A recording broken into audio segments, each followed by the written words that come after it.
जय धन्वंतरी मित्रों, हूँ पारंपरिक वैद्य रमजूभा सरवैया। आज मित्रों आपणे दवा वगर वजन घटाड़वा माटे चर्चा करशुं, कारण के अत्यारे ओबेसिटीना केस जनरल आखा भारतनी अंदर वजन घटाड़वा माटे बहु बधा प्रयत्नों करे छे अने अलग अलग दवाओ ले छे, पण छेल्ले परिणाम मळता नथी, आवी लोकोनी फरियाद छे। तो एनी पाछळ शुं कारण छे के एवी आपणे शुं भूलो करीए छीए कि आपणुं वजन वधे छे अने पछी घटतुं नथी। तो मित्रों, वजन वधवाथी असंख्य प्रकारना रोगो थाय, बीपी ने कोलेस्ट्रोल ने डायाबिटीस ने स्किन प्रॉब्लम ने आवा बधा हार्ट प्रॉब्लम, अति वजन ने हिसाबे घणा प्रकारना भयंकर रोगो थाय। तो आ समयनी अंदर आपणे दौड़धाम वाळुं जीवन अने कोई खानपान विषे आपणे ध्यान राखीए नहीं, टाइमे दवाओ लईए नहीं, मानसिक तणाव, तो आपणे आजे मित्रों कोई पण प्रकारनी दवा लीधा वगर दर महीने 5 થી 7 किलो वजन कई रीते आपणे घटाड़ी शकीए सरलताथी वगर दवाए, एना विषे आपणे चर्चा करीए मित्रों। तो मित्रों, खास वजन घटाड़वा माटे आपणे दवा तो नथी लेवानी, अने आ विडियो सांभळी अने जे हूँ सूचन आपो एना प्रमाणे फक्त 1 महीनो कड़क थई अने तमे प्रयोग करो, 100% वजन घटशे। तो मित्रों, सवारे दिवस उग्या पहेला जागवुं, सवारे दिवस उग्या पहेला जागवुं अने 2 ग्लास सेज उफाळुं पाणी करी अने घूंटड़े घूंटड़े आपणे 2 ग्लास पाणी फरजियात पीवुं अने दिवस उग्या पहेला जागवुं। सूर्य नमस्कार करवा, प्राणायाम करवा, पाणी पीधा पछी अर्धी कलाक कांई जमवुं नहीं। पछी मित्रों सवारमां जो आपणे नास्तो न करीए तो वधारे सारुं, अने जो आपने भूखनो अहेसास थाय ने आपणे कांई नास्तो करवो ज होय तो मित्रों सवारे आपणे फणगावेला मग खावा, अथवा बाफेला मग खावा, अथवा वघारेला मग खावा। क्यारेक आपणे चणा पण बाफेला के वघारेला खाई शकीए। पछी पौवा आपणे वघारीने खाई शकाय।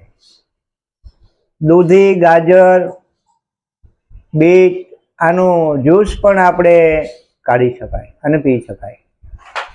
सवारमां आपणे मित्रों लोटनी कोई बनावट लेवानी नथी अने नाસ્તામાં चा बिलकुल लेवानी नथी। खांड एक आपणे बंध करवानी छे अने नमक हाव ओछुं करवानुं छे। गळपणमां गोळ देशी ज्यारे जमो त्यारे ल्यो, कोई नुकसानकारक नथी। दवा वगरनो देशी गोळ खाओ। मित्रों, आखा दिवसनी अंदर 3 થી 4 લીંબુ फरजियात पीवा, एमां खांड नहीं नाखवी। फरजियात લીંબુ पाणी आपणे 3 થી 4 લીંબુ फरजियात पीवा। ज्यारे आपने इच्छा थाय त्यारे आपणे घरे बनावेली गायनुं दूध मेळवीने घरे बनावेली छाश पीवी। दही दूध नहीं लेवा। छाश तमारे जेटली पीवी होय एटली पीवो। ज्यारे भूख लागे त्यारे छाश पीवो। मोसंबी, चंतरा, दाड़म, લીંબુ, पपैयुं आमांथी कोई पण माफक आवे ए फ्रूट लेवा। अने मित्रों अत्यारे उनाळानी ऋतु छे तो आपणे तरबूज पण लई शकीए। शેરડીનો रस आपणे बरफ वगरनो पी शकीए। शाकभाजीना सूप आपणे पी शकीए। दिवसमां 2 वखत आपणे मित्रों सरगवानी 4 सींगना टुकड़ा करी अने बाफी अने 1 कलाक ग्लास पाणी जे बच्युं होय ए पाणीनी अंदर बाफेली सरगवानी सींगोनो गर्भ एमां नाखी अने सूप करी अने दिवसमां 2 वखत आपणे सरगवानी सींगोनो आ सूप पीवानुं छे मित्रों। हवे बपोरनुं भोजन બપોરના ભોજનમાં મિત્રો આપણે ભૂખ્યા બિલકુલ નથી રહેવાનું, પણ અનાજમાં આપણે ફેરફાર કરવાનો છે.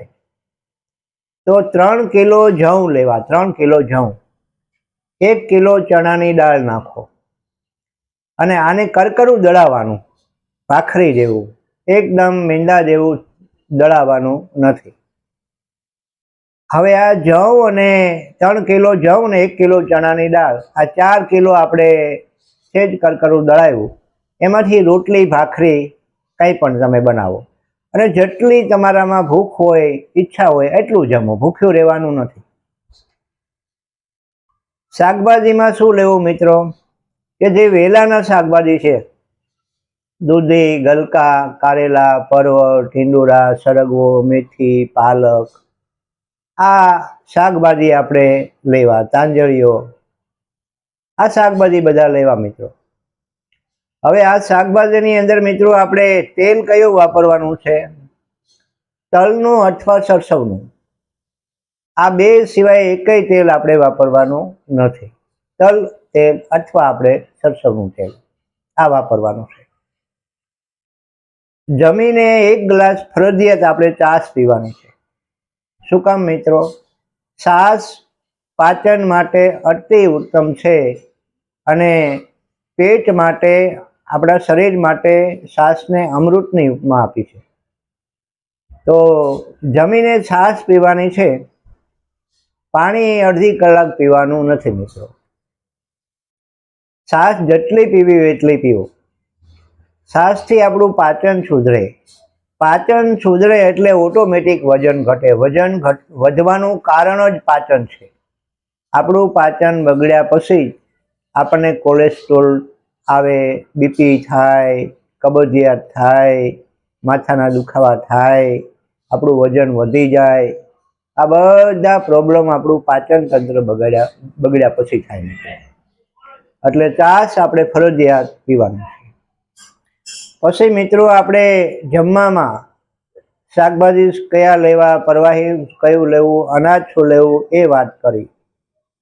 હવે મિત્રો રોજે સવારમાં આપણે 5 ગ્રામ લસણ, એક ચટણી બનાવવાની છે. 5 ગ્રામ લસણ લેવું, 10 ગ્રામ આદુ અને 10 ગ્રામ ફુદીનો લેવો અને 25 ગ્રામ કોથમરી લેવી. અને જો લીલી હળદર મળે, શક્ય હોય તો એમાં નાખી શકાય. મીઠા લીમડાના પાન પણ એમાં નાખી શકાય. પછી એમાં થોડું સિંદવ અથવા હંચળ નાખી શકાય અને લીંબુ પણ એમાં નીચોવી શકાય. હવે આ ચટણી આપણે સવારમાં બનાવી તો સવારે, બપોરે, સાંજે, આખા દિવસની આ જે ચટણીનું માપ કીધું એ એક વ્યક્તિનું માપ છે. હવે આ ચટણી આપણે 3 દિવસની બનાવીને ફ્રીજમાં રાખવાની નથી. રોજે રોજ સવારમાં બનાવી અને સાંજ સુધીમાં આ ચટણી આપણે જમવામાં લઈ લેવાની છે. પછી મિત્રો રાત્રિ ભોજન. રાત્રિ ભોજનમાં આપણે આ જવની રોટલી, જવ ને ચણાની રોટલી એ સિવાયની આપણે કંઈ જમવાની ઈચ્છા થાય તો લાલ ચોખા આપણે લઈ શકાય. પછી આપણે મોરીઓ સાંબાની આપણે ખીચડી બનાવી શકાય. પછી આપણે મિત્રો કોદરીની ખીચડી પણ બનાવી શકાય. નાગલીનો રોટલો પણ બનાવી શકાય. નાગલી, કોદરી, સાંબો અને મિત્રો રાજગરો. પછી આપણે કળથીનું શાક પણ જેટલું લેવું એટલું લઈ શકાય. અને અનાજ તરીકે કળથી આ જવમાં પણ આપણે નાખી શકાય. આપણે 2 કિલો જવ અને 1 કિલો કળથી અને 1 કિલો ચણાની દાળ અથવા આપણે કાંગ, બંટી, રાજગરો આમાંથી કોઈ પણ ધાન્ય નાખી શકાય. આપણે બાજરી અને ઘઉં બિલકુલ લેવાના નથી મિત્રો. આમાંથી કોઈ પણ અનાજ લેવું અને રાત્રિ ભોજન આપણે 6 થી 8 વાગ્યા સુધીમાં આપણે બને એટલું વહેલું ભોજન લઈ લેવાનું છે. અને રાત્રે વહેલા સૂવાનું અને સવારે વહેલા જાગવાનું. શક્ય હોય તો જેમાં પછી 10-15 મિનિટ પછી આપણે 2-3 કિલોમીટર ઉઘાડા પગે અથવા બને એટલા હાલવાના આપણે પ્રયત્ન કરવાના છે. જો આપણે બારે હાલવા ન જઈ શકીએ તો આપણે દાદર પણ ચડ ઉતર કરી શકીએ. આપણે ધાબા ઉપર આજે એક વખત ગયા, કાલે 2 વખત, પછી 3 વખત ચડ ઉતર કરવાનું છે. આપણે રોડ ઉપર કે બહાર હાલવા કરતા ધાબા ઉપર આપણે ચડવા ઉતરવાથી 2 માળનું મકાન હોય તો આપણે 2 વખત, 3 વખત, 4 વખત ક્રમે ક્રમે આપણે વધતું જવાનું છે. એકવાર જેમાં પછી 6 કલાક વચ્ચે વચ્ચે કાંઈ જમવાનું નથી મિત્રો. જ્યારે જરૂર પડે ત્યારે છાશ પી શકો, લીંબુ પાણી પી શકો. આ સિવાય આપણે બીજું અનાજ વચ્ચે એકવાર જેમાં પછી 6 કલાક કંઈ લેવાનું નથી. તો મિત્રો આ આપણે ડાયટ મુજબ 1 મહિનો આપણે કડક નિયમો બનાવી અને વજન તમે લખી લ્યો અને તારીખ લખી લ્યો. 1 મહિનાની અંદર તમે 5 થી 7 કિલો વગર દવાએ વજન 100% તમે ઘટાડી શકશો.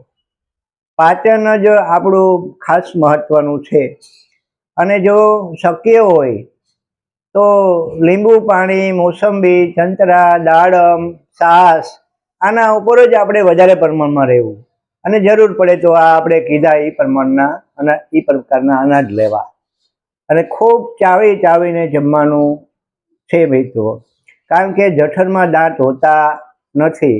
જેટલું આપણે ચાવીએ એટલું જ આપણને પાચન થાય. પાચન થાય તો જ વજન આપણું ઘટે.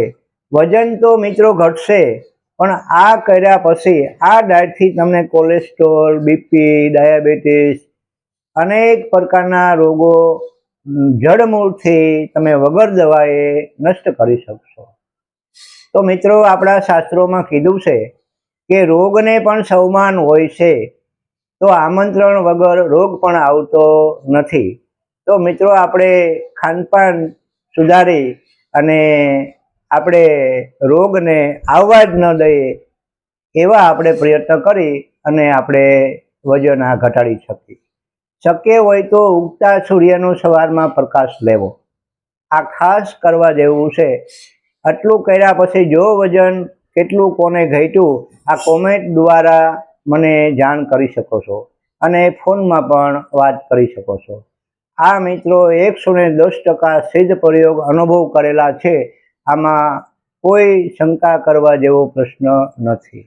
જય ધન્વંતરી. ફરી બીજા મુદ્દા સાથે મળતા રહેશું.